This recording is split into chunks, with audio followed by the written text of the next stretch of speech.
La Confédération africaine de football a choisi donc l'Académie du Raja de Casablanca afin de permettre aux Éléphantos de préparer ce match de la demi-finale face au Maroc. Le groupe vit bien, le groupe se porte bien. Tous les joueurs sont déterminés à battre cette équipe marocaine. Autre bonne nouvelle, c'est le retour de blessure donc du métronome, du patron du milieu de terrain de cette équipe des Éléphantos de Côte d'Ivoire. Il s'agit donc du sociétaire du FC San Pedro, Cheikh Malo, qu'on a retrouvé à l'entraînement dans une bonne ambiance, dans la sérénité, en train de titiller donc ses coéquipiers. On espère tout simplement que ce formidable milieu de terrain-là sera aligné dans le 11 de départ face aux Lionceaux du Maroc.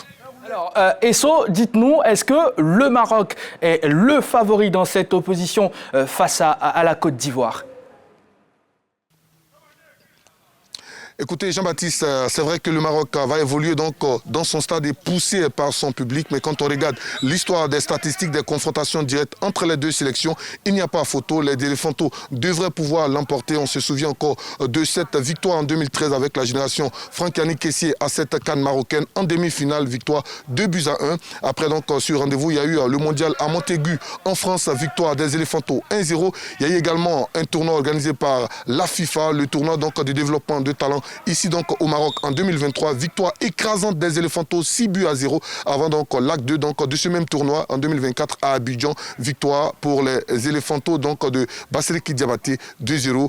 Vous comprenez tout simplement que la Côte d'Ivoire part avec la faveur des pronostics.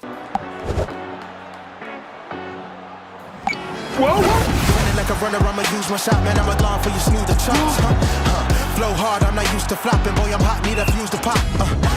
Sleeping on me, better use a cot, I run along to the snooze to stop.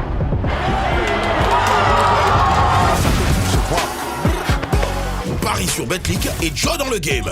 Sous licence Lodassi, joueur responsable. On dirait que Betclic, c'est bon, hein. Alors, merci beaucoup, Esso Jean-Sylvain. On va boucler ce direct-là. Quelles sont les nouvelles des supporters ivoiriens pour ce match-là ?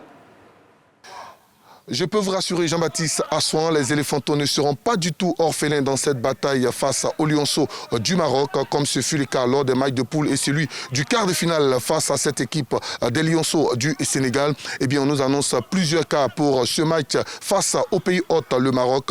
Nous avons eu l'assurance avec le responsable de la mobilisation et également de la communauté ivoirienne résidant donc ici au Maroc. On nous annonce donc 5 cas de 70 places.